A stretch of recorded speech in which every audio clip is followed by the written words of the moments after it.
साथियों, नमस्कार।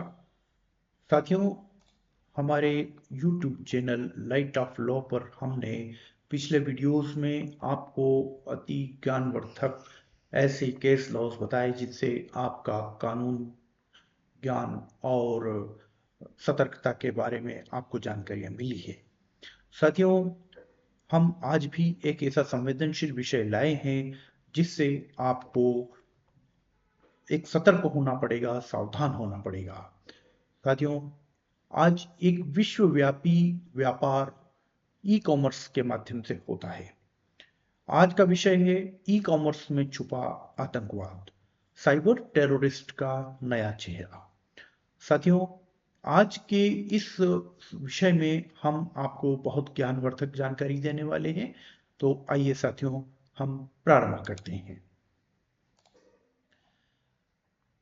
क्या आपने कभी सोचा है कि आपके द्वारा खरीदी गई एक सस्ती सी चीज किसी आतंकवादी हमले का जरिया बन सकती है? आपके घर तक पहुंचने वाला एक इनोसेंटली दिखने वाला एक पैकेट एक डिजिटल कॉन्स्पायरेसी का हिस्सा हो सकता है। आज हम बात करेंगे एक ऐसे छुपे हुए खतरे की जिसे कहा जाता है ई कॉमर्स टेररिज्म। ये सिर्फ ऑनलाइन फ्रॉड नहीं है, बल्कि हमारे देश की डिजिटल सुरक्षा और आर्थिक स्वतंत्रता पर भी वार करता है। जानिए कैसे। ऑनलाइन शॉपिंग और पेमेंट गेटवेज बन रहे हैं आतंकवादियों के हथियार। साथियों, ई कॉमर्स टेररिज्म एक ऐसा नया और खतरनाक आयाम है जो तेजी से बढ़ते डिजिटल व्यापार क्षेत्र में उभर रहा है। यह पारंपरिक साइबर क्राइम और आतंकवाद का सम्मिलित रूप है। फंडिंग, डेटा चोरी, साइबर हमला, नकली उत्पादों के जरिए नुकसान और डर फैलाने के लिए ई कॉमर्स प्लेटफॉर्म का दुरुपयोग कर रहे हैं। यह वीडियो इस उभरते हुए खतरे की प्रकृति, तरीके, कानूनी प्रतिक्रियाएं और निवारक उपायों पर विस्तार से जानकारी देने के लिए है।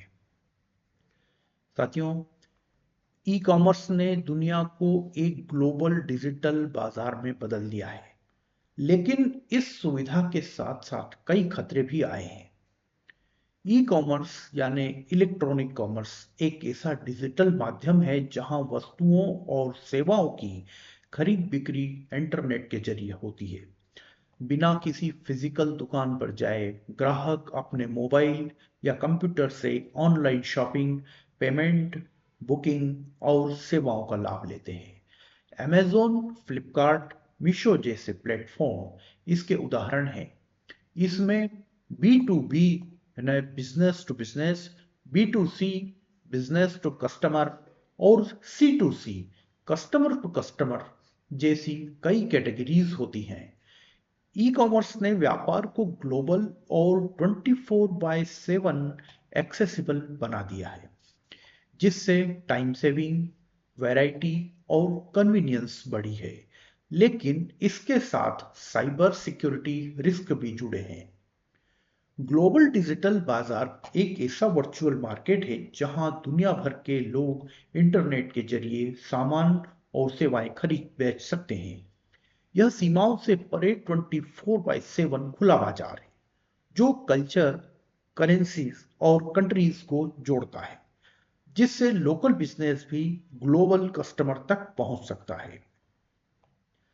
हाल ही में कई ऐसे मामलों ने सामने आकर सुरक्षा एजेंसियों को चौंका दिया है, जहां ऑनलाइन प्लेटफॉर्म का यूज टेररिस्ट फंडिंग के लिए हुआ, नकली प्रोडक्ट्स के माध्यम से यूजर्स की ट्रस्ट और इकोनॉमी को हार्म किया गया, हानि पहुंचाई गई, और फिशिंग, आइडेंटिटी थेफ्ट जैसे अटैक्स के जरिए डेटा को वेपन की तरह इस्तेमाल किया गया। यह पूरी प्रक्रिया ई कॉमर्स टेररिज्म की ओर इशारा करती है, एक new age asymmetric warfare strategy की ओर। ऑनलाइन प्लेटफॉर्म का यूज टेररिस्ट फंडिंग के लिए हुआ एक गंभीर चिंता का विषय बन चुका है। टेररिस्ट ऑर्गेनाइजेशंस अब ट्रेडिशनल तरीकों के बजाय ऑनलाइन प्लेटफॉर्म्स का इस्तेमाल कर रहे हैं, जैसे कि e commerce sites, crypto currency और सोशल मीडिया। ये प्लेटफॉर्म्स उनका मुख्य हथियार बन गए हैं, क्योंकि इन्हें एनोनिमस रूप से इस्तेमाल किया जा सकता है। उदाहरण के तौर पर आईएसआईएस ने ऑनलाइन गिफ्ट कार्ड्स और ई कॉमर्स वेबसाइट्स का यूज किया ताकि फंडिंग को छुपाया जा सके। आतंकवादी गतिविधियों के लिए जरूरी धन जुटाने के लिए फेक प्रोडक्ट्स बेचने, डोनेशंस लेने और क्रिप्टो करेंसीज के जरिए पैसे ट्रांसफर करने जैसी तकनीकों का उपयोग करते हैं। इस तरीके से न सिर्फ उनका नेटवर्क सुरक्षित रहता है, बल्कि उनका फाइनेंशियल ट्रेल भी ट्रेस करना बेहद मुश्किल हो जाता है। इसलिए ऑनलाइन प्लेटफॉर्म पर साइबर सर्विलांस और स्ट्रिक्ट रेगुलेशंस की जरूरत है, ताकि ऐसी टेररिस्ट फाइनेंसिंग को रोका जा सके। आज के डिजिटल युग में फिशिंग और आइडेंटिटी थेफ्ट जैसे साइबर अटैक्स एक नए तरह के हथियार बन चुके हैं। साइबर क्रिमिनल्स इन तरीकों से लोगों की पर्सनल इंफॉर्मेशन जैसे आधार, बैंक डिटेल्स, पासवर्ड्स चुरा लेते हैं और फिर इस डेटा का उपयोग टेरर फंडिंग, ब्लैकमेलिंग या देश की सुरक्षा को खतरे में डालने के लिए करते हैं। उदाहरण के लिए, एक फिशिंग ईमेल के जरिए किसी ई कॉमर्स ग्राहक से उसका पेमेंट लॉगिन और ओटीपी चुराया गया और फिर उसके अकाउंट से हजारों रुपए एनोनिमस वॉलेट्स में भेज दिए गए, जो बाद में आतंकवादी संगठनों तक पहुंचे। आइडेंटिटी थेफ्ट के जरिए आतंकवादी किसी निर्दोष व्यक्ति की पहचान का उपयोग कर सिम कार्ड, बैंक अकाउंट या ई वॉलेट खुलवाते हैं, जिससे कानूनी ट्रेसेबिलिटी बहुत कठिन हो जाती है। इस तरह का डेटा वेपनाइजेशन न सिर्फ व्यक्ति के लिए खतरनाक है, बल्कि यह नेशनल साइबर सिक्योरिटी के लिए भी बड़ा थ्रेट बनता जा रहा है। साथियों, इस स्टडी का मुख्य उद्देश्य है ई कॉमर्स टेररिज्म की परिभाषा और प्रकारों को समझना, ऐसे अपराधों में प्रयुक्त तकनीकों और माध्यमों का विश्लेषण, भारतीय और अंतर्राष्ट्रीय कानूनी उपायों का मूल्यांकन, रोकथाम और जागरूकता के सुझाव देना। साथियों, इनको हम विस्तार से समझते हैं।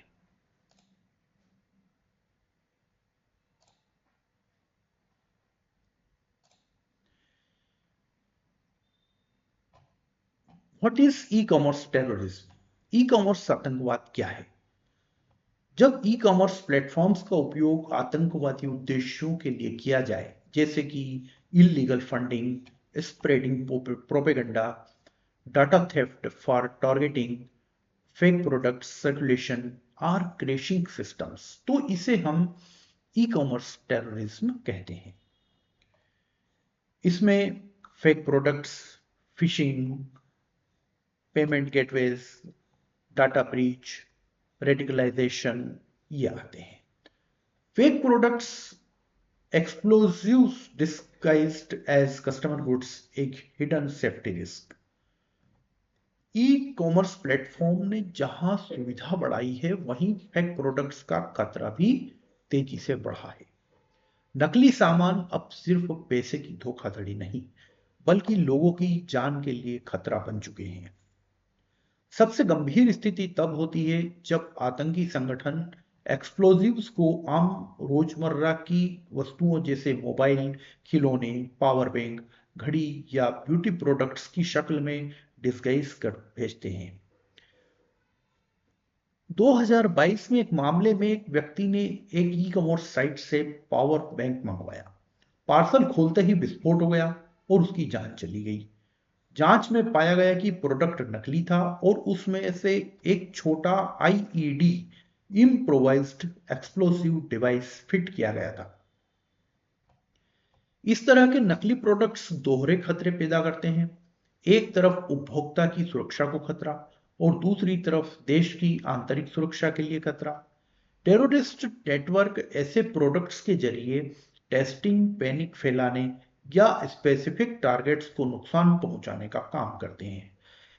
इसलिए जरूरी है कि प्लेटफॉर्म सेलर वेरिफिकेशन करें और उपभोक्ता रिव्यूज, रेटिंग और प्रोडक्ट ओरिजिन को देखकर सतर्कता से खरीदारी करें। अवेयरनेस और विजिलेंस ही सबसे बड़ा हथियार है। फिशिंग पेमेंट गेटवेज आज के डिजिटल युग में एक बेहद खतरनाक साइबर हथियार बन चुके हैं। यह नकली पेमेंट पेजेस होते हैं जो देखने में बिल्कुल असली गेटवेज जैसे रोजर पे, पेटीएम या गूगल पे जैसे दिखते हैं, लेकिन असल में ये यूजर्स की फाइनेंशियल इंफॉर्मेशन चुराने के लिए बनाए जाते हैं।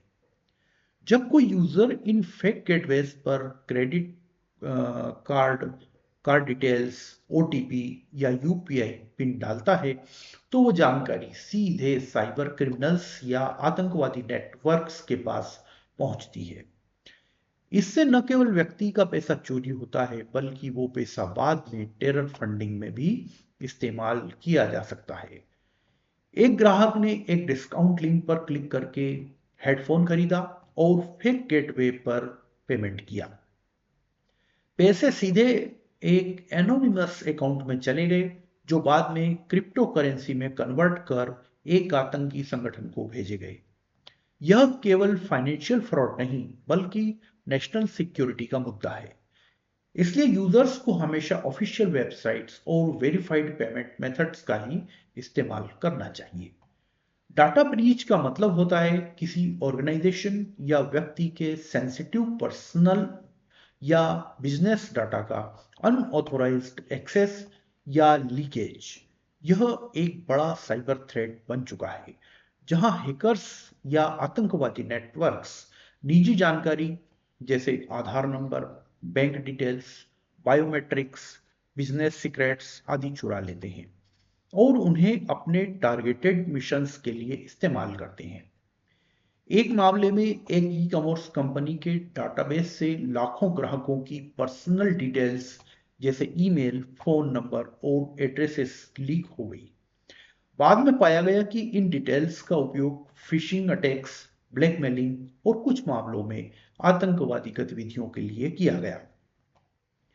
इस तरह के डाटा ब्रीच से सिर्फ आर्थिक नुकसान नहीं होता, बल्कि व्यक्ति की प्राइवेसी, सेफ्टी और पूरे समाज की सुरक्षा खतरे में पड़ जाती है।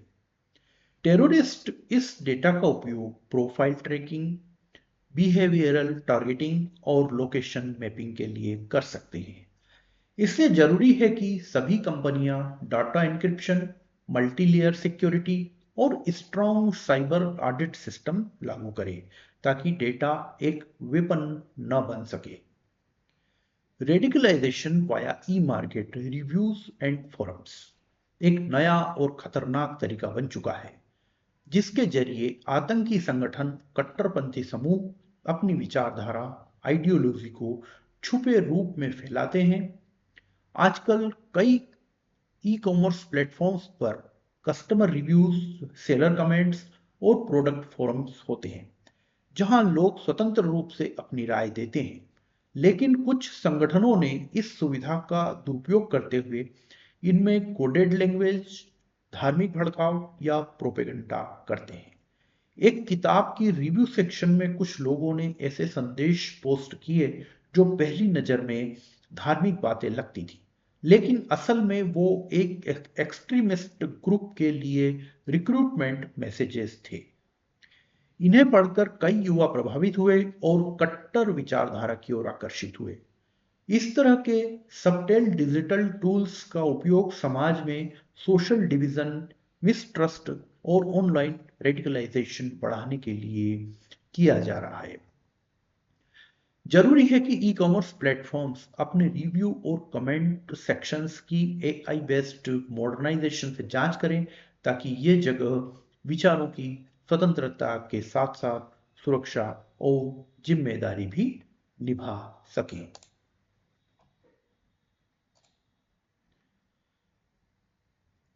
साथियों, अब हम बात करते हैं टूल्स एंड टेक्निक्स यूज्ड, उपयोग में लाए जाने वाले प्रमुख तरीके। सबसे पहला है डार्क वेब प्लेटफॉर्म्स, जहां फेक आइडेंटिटी से इलीगल गुड्स और आर्म्स की बिक्री होती है।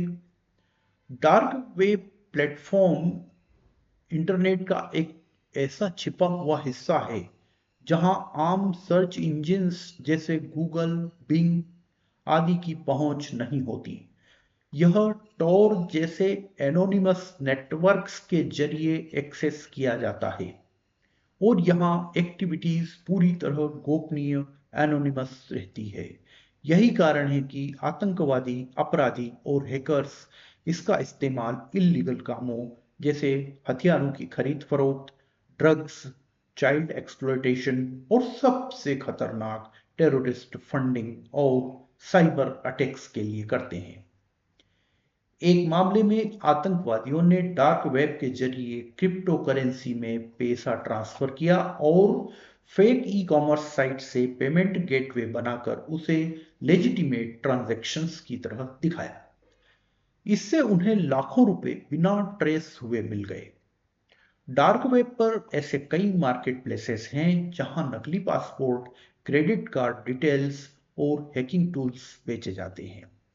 इस प्लेटफॉर्म का मिसयूज रोकना बहुत जरूरी है, क्योंकि यह राष्ट्रीय सुरक्षा और डिजिटल इकोनॉमी दोनों को खतरे में डाल सकता है।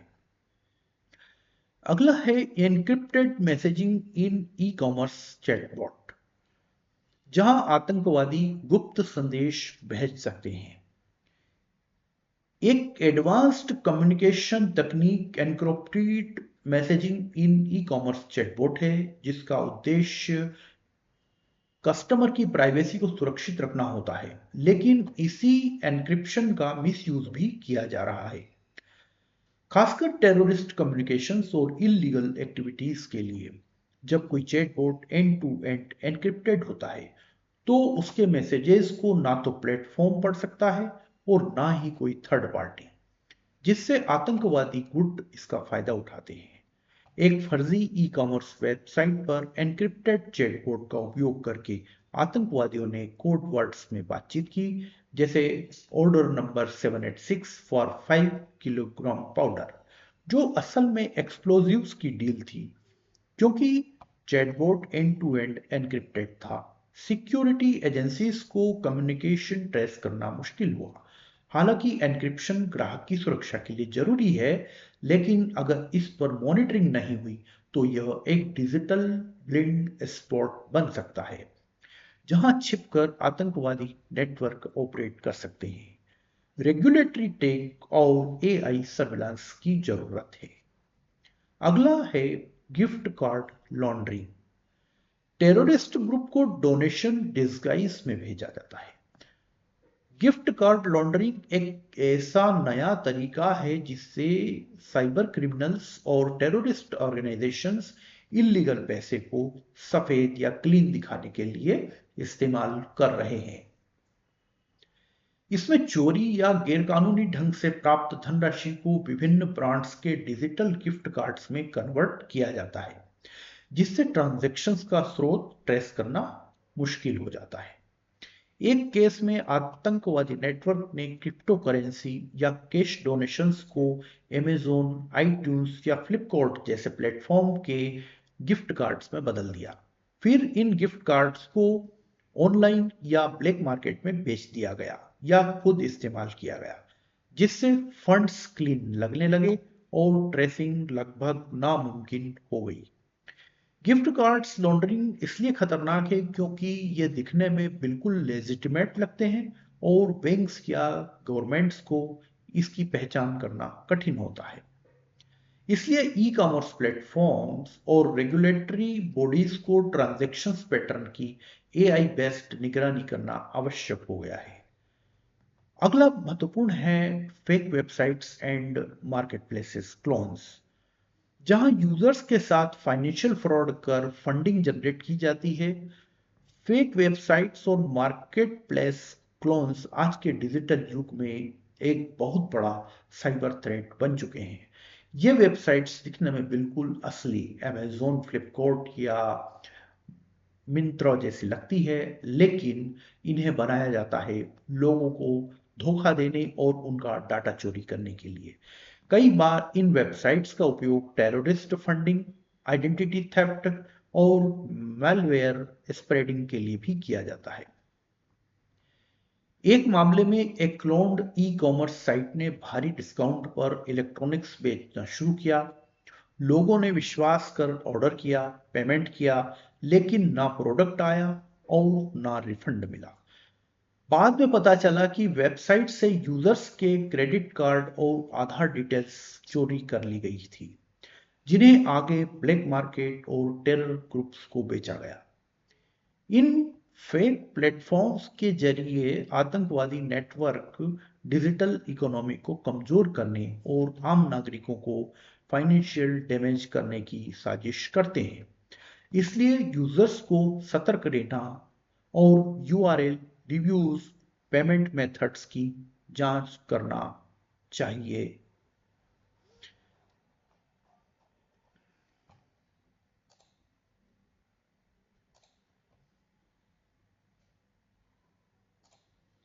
साथियों, इतना सब हमने देखा ई कॉमर्स टेररिज्म के बारे में। इसके बारे में अब हम देखते हैं कि लीगल फ्रेमवर्क क्या है, कानूनी ढांचा क्या है।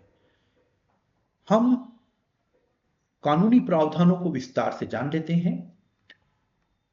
सबसे पहले जो जानते हैं, इंफॉर्मेशन टेक्नोलॉजी एक्ट 2000 जो भारत सरकार ने बनाया है। इसका सेक्शन 66F साइबर टेररिज्म एक ऐसा कानून है जो उन साइबर एक्टिविटीज को कवर करता है जिनका उद्देश्य देश की सुरक्षा, सोवरनिटी या सार्वजनिक व्यवस्था को नुकसान पहुंचाना होता है। अगर कोई व्यक्ति जानबूझकर ऐसा प्रोग्राम, कोड या डाटा भेजता है जिससे कंप्यूटर रिसोर्स को डैमेज पहुंचे और इससे नेशन की इंटेग्रिटी या सुरक्षा को खतरा हो, तो वह इस धारा के अंतर्गत साइबर टेररिस्ट माना जाता है। एक केस में एक हैकर ने इंडियन डिफेंस सिस्टम की साइट को हैक करके सेंसिटिव डाटा चुराया और उसे विदेशी सर्वर पर भेज दिया। यह एक्ट न केवल अनऑथोराइज्ड एक्सेस था, बल्कि नेशनल सिक्योरिटी को नुकसान पहुंचाने की साजिश भी थी, जो सीधे सेक्शन 66F के अंतर्गत आता है। इस सेक्शन के तहत दोषी को लाइफ इम्प्रिजनमेंट तक की सजा हो सकती है। यह कानून साइबर टेररिज्म को रोकने के लिए एक बेहद मजबूत लीगल प्रावधान है। UAPA act, unlawful activities prevention act की सेक्शन 15 to 18 आतंकवाद से जुड़ी गतिविधियों को रोकने और अपराधियों को सख्त सजा देने के लिए बनाए गए हैं। सेक्शन 15 में आतंकवादी कृत्य टेररिस्ट एक्ट को डिफाइन करता है, जैसे विस्फोट, जान माल की हानि, सरकारी संपत्ति को नुकसान या समाज में भय फैलाना। सेक्शन 16 आतंकवादी कृत्य करने की सजा निर्धारित करता है, जिसमें मौत या उम्र कैद हो सकती है। सेक्शन 17 आतंकवादी गतिविधियों के लिए फंडिंग करना डायरेक्टली या इनडायरेक्टली अपराध माना गया है। सेक्शन 18 आतंकवादी साजिश या कॉन्स्पाइरेसी रचने वालों पर कार्रवाई करता है, भले ही अपराध पूरी तरह हुआ हो या नहीं। एक व्यक्ति ने फर्जी ई कॉमर्स वेबसाइट के जरिए विदेश से पैसा इकट्ठा किया और उन्हें हथियार खरीदने के लिए एक्सट्रीमिस्ट संगठन को भेजा। ये कार्य सेक्शन 17 फंडिंग और सेक्शन 18 कॉन्स्पाइरेसी के अंतर्गत अपराध है। इन धाराओं के तहत नेशनल सिक्योरिटी के खिलाफ किसी भी साइबर या ऑफलाइन साजिश को कठोर दंड देता है। सीआरपीसी क्रिमिनल प्रोसीजर कोड की सेक्शन 91 और 93 भारतीय कानून में डॉक्यूमेंट्स और इलेक्ट्रॉनिक एविडेंस की जांच के लिए एक बेहद महत्वपूर्ण प्रावधान है। सेक्शन 91 के अनुसार अगर किसी मामले की जांच, इंक्वायरी या ट्रायल के दौरान कोर्ट या पुलिस ऑफिसर्स को लगता है कि कोई डॉक्यूमेंट या इलेक्ट्रॉनिक रिकॉर्ड बेहद जरूरी है, तो वह व्यक्ति बैंक, संस्था या कंपनी को नोटिस भेजकर वह डॉक्यूमेंट प्रस्तुत करने का आदेश दे सकता है। सेक्शन 93 तब लागू होती है जब कोई व्यक्ति ऐसा डॉक्यूमेंट देने के लिए मना करता है या उसका पता नहीं चलता, तो कोर्ट सर्च वारंट जारी कर सकती है जिससे पुलिस जब्त या सीज कर सके। एक साइबर टेररिज्म केस में जांच एजेंसी को एक ई कॉमर्स कंपनी के चैट सर्वर्स की जानकारी चाहिए थी। सेक्शन 91 के तहत नोटिस भेजा गया और जब कोऑपरेशन नहीं मिला तो सेक्शन 93 के तहत वारंट जारी कर सर्वर डाटा जब्त किया गया। ये धाराएं साइबर क्राइम और डिजिटल टेरर फंडिंग जैसे मामलों में बेहद उपयोगी है।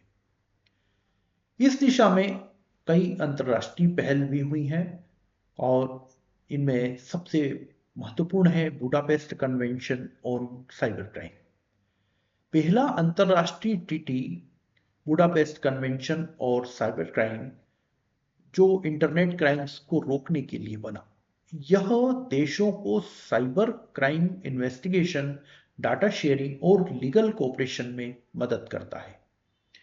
अगर कोई हैकर भारत से यूएस साइट हैक करे तो ये कन्वेंशन जांच में सहयोग सुनिश्चित करता है।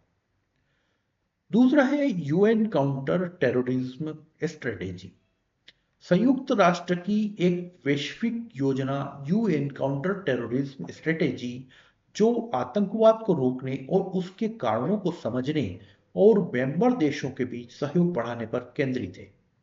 इसके तहत देशों को आतंकी फंडिंग, साइबर टेररिज्म और कट्टरपंथ को रोकने के लिए कानून और तकनीक साझा करने को कहा जाता है। अगला है financial action task force FATF, monitoring digital transactions. एक अंतरराष्ट्रीय संस्था FATF जो मनी लॉन्ड्रिंग और टेरर फंडिंग को रोकने के लिए ग्लोबल स्टैंडर्ड्स बनाती है। अगर कोई देश आतंकियों को फंडिंग रोकने में असफल रहता है तो FATF उसे ग्रे लिस्ट या ब्लैक लिस्ट में डाल देता है, जिससे उसकी इकोनॉमी पर असर पड़ता है। साथियों, इससे ई कॉमर्स टेररिज्म से समाज और व्यवसाय पर भी बहुत प्रभाव पड़ता है और trust erosion in e commerce platform होता है, कंज्यूमर बिहेवियर फियर बनता है, financial losses to users and firms हो जाता है, नेशनल सिक्योरिटी थ्रेट होता है, digital India, make in India initiative at a risk पर आ जाते हैं। तो इनको रोकने के लिए प्रिवेंटिव मेजर्स क्या होने चाहिए? गवर्नमेंट की दृष्टि से गवर्नमेंट के लिए digital surveillance and AI powered threat detection होना चाहिए, collaboration with e commerce giants होना चाहिए, fast track judiciary for cyber terror trials होना चाहिए। प्लेटफॉर्म्स के लिए KYC, know your customer reinforcement होना चाहिए, end to end monitoring of sellers होना चाहिए, सस्पिशियस ट्रांजैक्शन अलर्ट सिस्टम होना चाहिए। और सिटीजन्स के लिए awareness campaign on fake sites अवश्य है। रिपोर्टिंग सस्पिशियस प्रोडक्ट्स रिव्यूज होना चाहिए, avoiding third party payment links, ये ध्यान रखना चाहिए सिटीजन्स को। तो जो सुझाव हैं उनमें mandatory cyber audit for e commerce portal, integration with NIA, Interpol for cross border tracking, legal literacy workshop on cyber laws and entrepreneurs, stronger laws specifically against digital economic terrorism, ये सब कुछ होना चाहिए। साथियों, इस पूरी जानकारी का जो कंक्लूजन में हम ये कह सकते हैं कि ई कॉमर्स टेररिज्म एक नया डिजिटल बैटलफील्ड है जहां आतंकवादी अब सीधे बम से नहीं बल्कि बाइट से हमला कर रहे हैं। डिजिटल फ्रीडम के साथ साइबर अवेयरनेस और लीगल इंफ्रास्ट्रक्चर का डेवलपमेंट अत्यंत आवश्यक है। यदि अभी कदम न उठाए गए तो यह खतरा हमारी इकोनॉमी, सेफ्टी और सोवरेनिटी तीनों को पूरी तरह से प्रभावित कर सकता है। साथियों,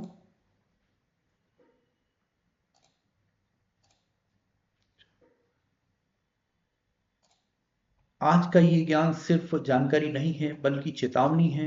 जब भी आप अगली बार ऑनलाइन कुछ खरीदें और तो याद रखें, आप सिर्फ एक प्रोडक्ट नहीं बल्कि एक सिस्टम का हिस्सा बन रहे हैं।